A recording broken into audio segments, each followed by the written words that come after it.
You'll get paid, you'll get paid. Thought I'd run on there, just to show you that the DG does not exaggerate when he says I'm fast on my feet. Have a look at these little feet here.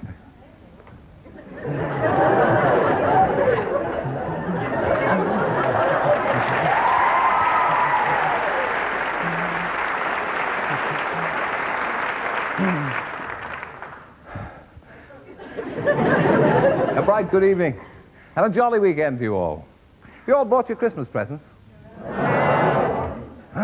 This is the time of the year when hidden corners and drawers become full of mysterious parcels and bags, don't they? And out of curiosity, of course, you have a peek.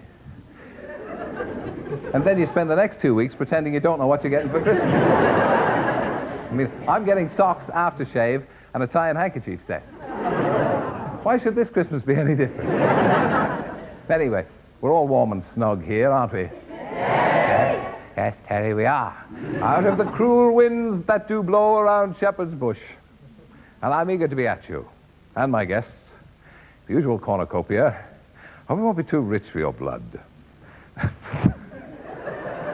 How I can stand here and say this kind of thing, I don't know. The singer-songwriter who has spanned the pop generations from Flower Power to here, Joni Mitchell. There's the talented, and if it comes to that, lovely Diana Quick. The manic Michael Barrymore is flying in on a wing and a prayer. And hopefully the smoke signals tell me there's a Red Indian chief looking for a powwow, providing he doesn't get trapped on the central reservation of the M1.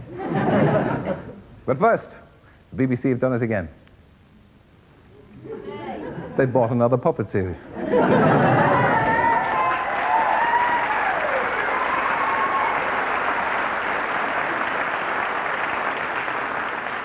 Well, to be precise, they bought hatfuls of puppets. And they're Muppets, not puppets. Now, here's the Muppet News Flash. Reports are coming in from all over the world that television news reporters are blowing up. These unlikely rumors have...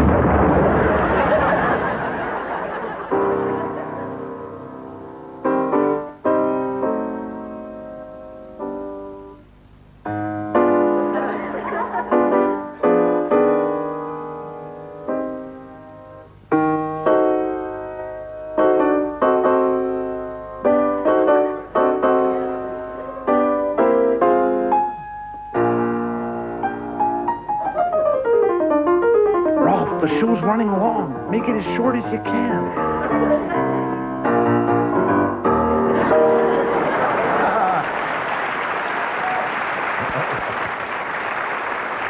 Good old Rolf. We know how Rolf feels on this program. It happens more often than not. So welcome to the creator of the Muppets, Jim Henson.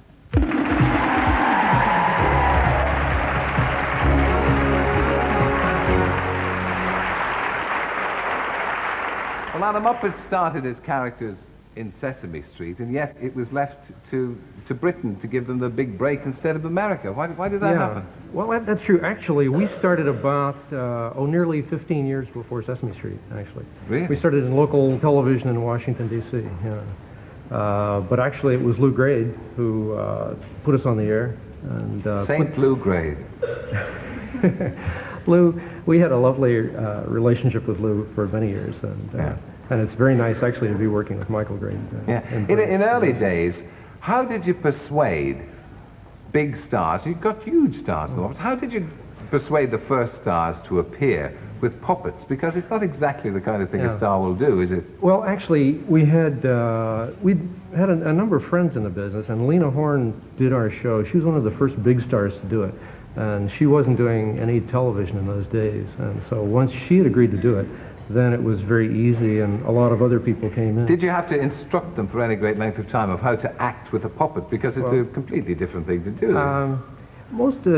They dropped into it very nicely. We rehearsed a couple of days before we taped, and during that time, they usually got comfortable with it and all. Because the tendency would be to act to the person doing the voice or doing the actions rather Every than now and then, we would have, some comedians would be delivering their lines down to us, down below, and we're working that puppet, you see. Yeah, without giving away the illusion. I mean, most of the time you're under there, like that.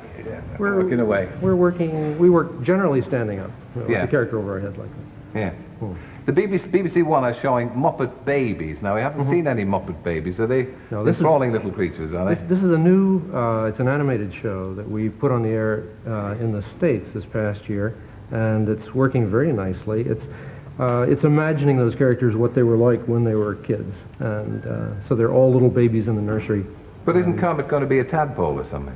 Well, this is after he got his legs, I guess, after his tail dropped off. Not too young. Yes. Yeah. But it's fun because we get to play with the idea of the kids' imaginations, which is the idea of that particular show. Of course. When we were expecting you a week or so ago, and unfortunately you got held up and you couldn't be here, so I had unfortunately to take over the job of puppeteer. I saw that. It was good, was it? That was... A green sock.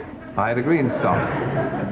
You remember wonderful. that as well, do you? Yeah. Anytime you want a job as a puppeteer, just Yeah. be sure to- I mean, you didn't start with a green sock, did you? How did you start? Pretty much so, yes. Kermit was one of the first ones, and that was like 30 years ago. And 30 years ago. yeah, the original Kermit was made from an old spring coat of my mother's and a ping pong ball. Did you know that you'd taken a It good was spring coat? out of the rag bag, but we took a ping pong ball and cut it in half, and that became the eyes. And the basic pattern of his head hasn't really changed over the years. That's stayed very much the same. But that was Kermit. But he wasn't a frog then, was he? No. When we first went on the air, we considered, well, I thought of all those characters as being abstract, and I didn't particularly like to label them as actual animals. How did he develop into a frog? What gave you the idea? Well, we did a special called The Frog Prince, and at that time we sort of frogified his body and gave him little flippers. But up until that point, he was sort of like a lizardy looking thing. Okay, let's refresh our memory. Let's have a look at a little burst of those self-same Muppets. Your overture is about to start. You cross your fingers and hold your heart. It's curtain time and away we go. Another opening of another opening of another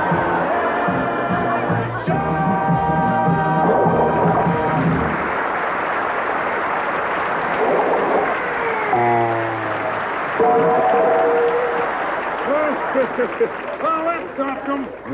Ah, no. Get out of here! Thank you. Thank you. Good to see you, Wonderful.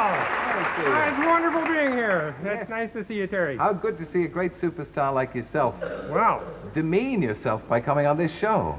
Oh, I thought I was here to class this place up. Well, you are, yes. We're moving up a notch with you. Yes, right. Uptown it is. You're 30 this year, Kermit. 30. Yeah. And there's not a mark on you. Well, it's, we have ways. Do you feel We your have ways. We could rebuild you if you'd like, You feeling your age at all, Kermit? Well, no, not really. No. What do you like to be called? Do you like to be called Kermit, K, Big K, Kermy, anything? Yeah. Any of those will do. The frog. Sir? I answer to anything, sure. Sir. Yeah. Okay. Rivet. Rivet. What? You answer to Rivet. You're making fun of the way I talk, right? No. Not for a moment, sir. I didn't come on this show to get insulted. No. It's just we humans, we think that that's the way frogs talk. Rivet. Needy. Yeah. Rivet. Really cute. Well, anyway, are the BBC treating you well? Are they looking after your every whim? Oh, wow, listen, it's wonderful to be here. This is a classy place, yeah. I like this place. Yeah? Sure. What about The big time. Yeah. Yeah. Could I ask you a somewhat personal question? I wonder if I may. It's in the matter. ahead. It's in the matter of your relationship with Miss Piggy, because it seemed to me in the last movie, if I might put it to you, so you tied the knot, as it were, didn't you? You are no longer a single. You're no Now, longer. listen, wait a minute. This was a movie we were making, okay? This was a movie. I was an actor. I was an actor in a movie, you see? She was an actress. We were playing the part. Now, if you did a movie and Elizabeth Taylor were playing the part of the woman who marries you and you walked off stage, would everybody say you were married? Well, I think the puppet. No. It's the They would not say you were married. But the puppet. Why do I get all this stuff about me being married to Miss Piggy? Are you denying then that you're married to Miss? Of course I'm denying it. I'm not married. I never have. I'm an actor. I'm professional. And I would appreciate only professional questions and nothing about my personal life anymore. Thanks. Well, I mean, a lot of people think you married her. A lot of people think you married her. Anyway, what's she doing now? I don't know. She resting on her laurels? She's at home. She's resting on her what? Do you still keep in touch? Oh yeah. We have a professional relationship. Oh, yeah. We have a professional relationship, Come on Terry. now, let's hear the truth for the first time on the television, Kermit, please. That's the truth. We don't go out. All those rumors about us in those restaurants, But all that stuff. That's not what she says. Well, who listens to her? Listen. What about Jim Henson? What part has he ever played in your success? Well, you know, this is a concept I can't quite handle. This is too deep. It's sort of like religion. It's like another being. It's like something deep inside of you. It's all sort of, I can't figure this out. No, I don't know. I don't talk about him. You're not talking about anybody. I can't handle that. You won't talk about Miss Piggy. You won't talk about Jim Henson. Well, that's true. Well, it's still been a pleasure to talk to you. And thank you for bringing Jim Henson along. Oh, listen. Kermit the Frog, ladies and gentlemen, with Jim Henson.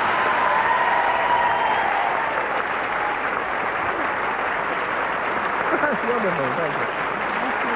It's good to see you. Yeah, thank you.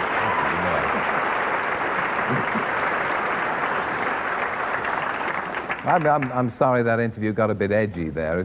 I suppose one shouldn't introduce personal items into things, but questions have to be asked. Sure. Well, you know. Well, it's time for a short burst of song now, from a lady whose songs and voice have rung through popular music for 2 decades. From the flower power of the 60s, the Woodstock generation, to protest songs and poetry, from folk music through jazz, to hear with one of her latest songs. Good friends, Joni Mitchell.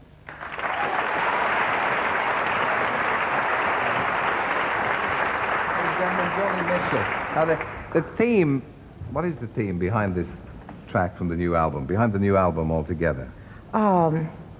I don't know if there's a theme to the whole album. It starts with a song about friendship, it ends with a song about love, and in the middle it gets... Messy. Yeah, it's kind of topical. It goes a lot of different places. Yeah.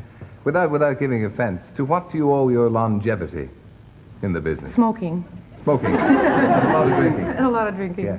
But you have lasted, obviously. If you continue to write successfully, continue to make records successfully, in all due modesty, what's the reason for it? Oh, I have no idea. I really don't. You make a conscious effort to keep your finger on the current pulse in popular music? I like to keep interested. As long as I'm interested, you know, I would hope that it would be interesting, what I would do. Yeah. And I'm still interested in what I do. Do you think there'll ever come a time when you get fed up with it? I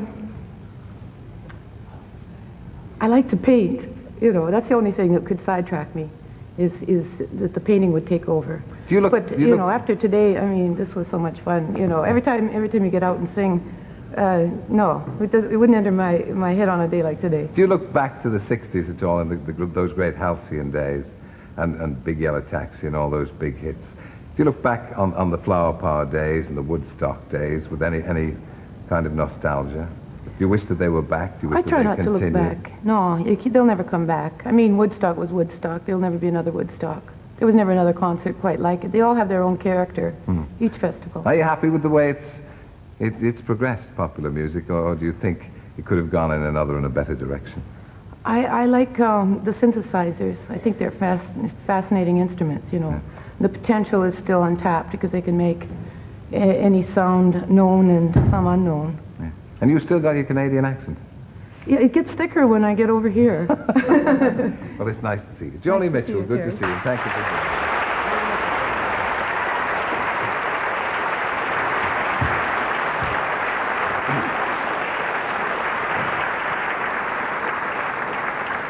I mean, lost youth. Now, pursuant to our policy of moving the thing up a notch, a much needed interlude of sophistication and class. This may well exclude our studio audience, but A society entertainer. Excuse me. The old bone's still creaking. Society entertainer of the West End, known for his subtlety and understated wit. Ladies and gentlemen, Michael Barrymore.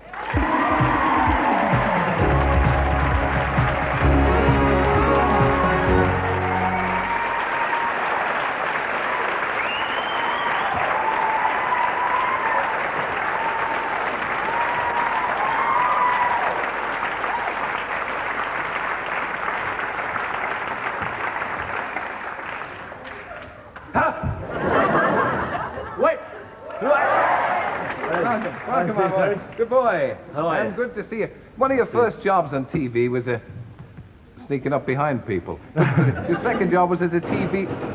I beg your pardon.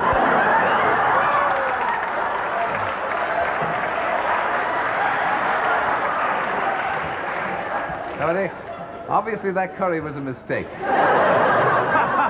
Now look, one of your first jobs was a TV warm-up man, wasn't it? That's right, yes, Terry. Fairly thanks to us, because Jeff Stevenson did our warm-up tonight, right, and very good well job. he did it. But it's a tough old job, isn't it? It's a very tough job, yeah, very hard, you know, because you've got to fill in the gaps between the recordings, not so much on a live show, but you still have to warm them up, you know, just get the audience in and put a match under them and just get them glowing and... But sometimes the old equipment gets in the way, and you find it very hard to get them warmed up.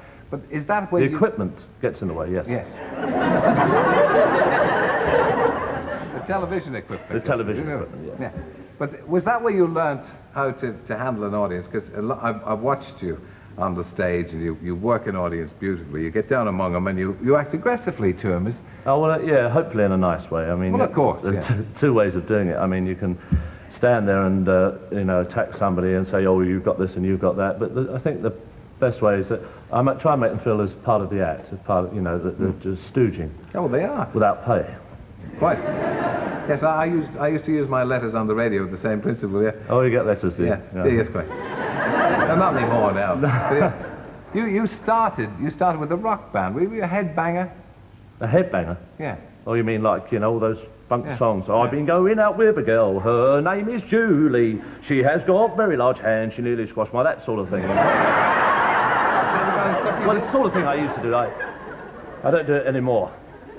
Because you can't, you know, do that. You didn't stand on your head during the act or anything, though, because I always associate you with standing on your head. Yeah, I used to stand on top of the organ. I used to put my head on top of the organ, and one hand that side of the organ, and one hand that side of the organ, and throw myself up and hold the keys and play notes.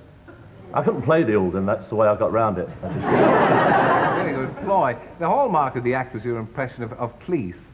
Yeah, well, that came along. Is he an idol of yours? I mean... Pardon?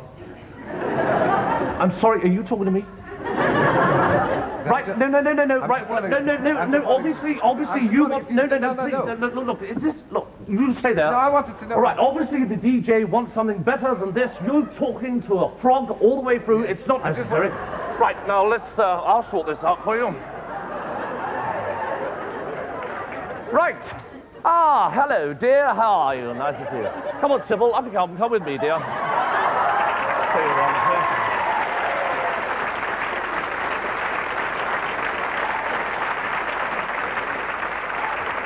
Come round here. That's it. Now, will you please... Oh, you are standing. Sorry, there we are. There we are. That's upmarket for you, Terry. How do you do? Good to see you. What's your name? Mrs. Brinkley. Mrs. Brinkley, where are you from? I'm from Leeds. Good. You haven't come all the way from Leeds for this show. Okay, Mrs. Brinkley, that's fine. Thank you very much indeed. Sorry about this. You might come back now. There we are. Enjoy yourself. Lovely to see you. And how you go down? Upmarket.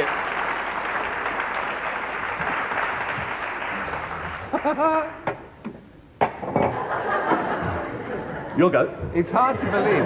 It's hard to believe, but you very nearly became a serious actor. You nearly joined Lambda. That's right. London Academy of Music and Dramatic Art. That's what I wanted to be originally as an actor.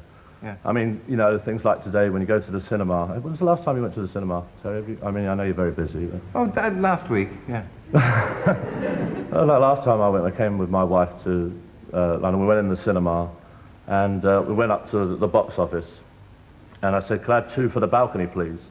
And the lady said, "Fuck you." And I said, "Well, all right, I won't bother coming in now. I just want to..." That was a question about why... why you decided not to become a serious actor. The reason... Well, I mean, today... But, I know, I can see why you didn't. Well, no, I wanted to become an actor. For a while, I thought, well, I'll be a magician. And I got fed up with pulling rabbits out of a top hat. So I pulled a hair out of my bum instead. But, you see, you can't go on like that. Do that sort of thing. No, you can't. And you certainly can't go on here like that. Michael Barrymore, thank you for Thank you very much, sir.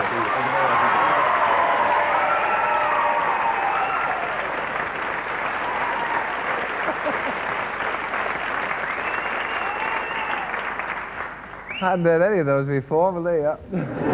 Now, those of you who are fortunate enough to have strolled around Shepherd's Bush Green in the gloaming will have noticed that it's nothing if not a melting pot. It's a broad church, a liberal sprinkling of ethnic variety.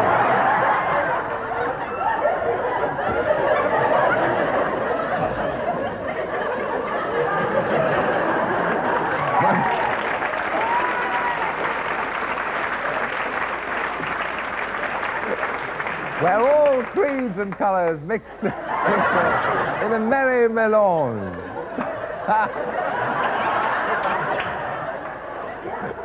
I must confess, however, that this is the first time I've come across... We're going to get him in a minute.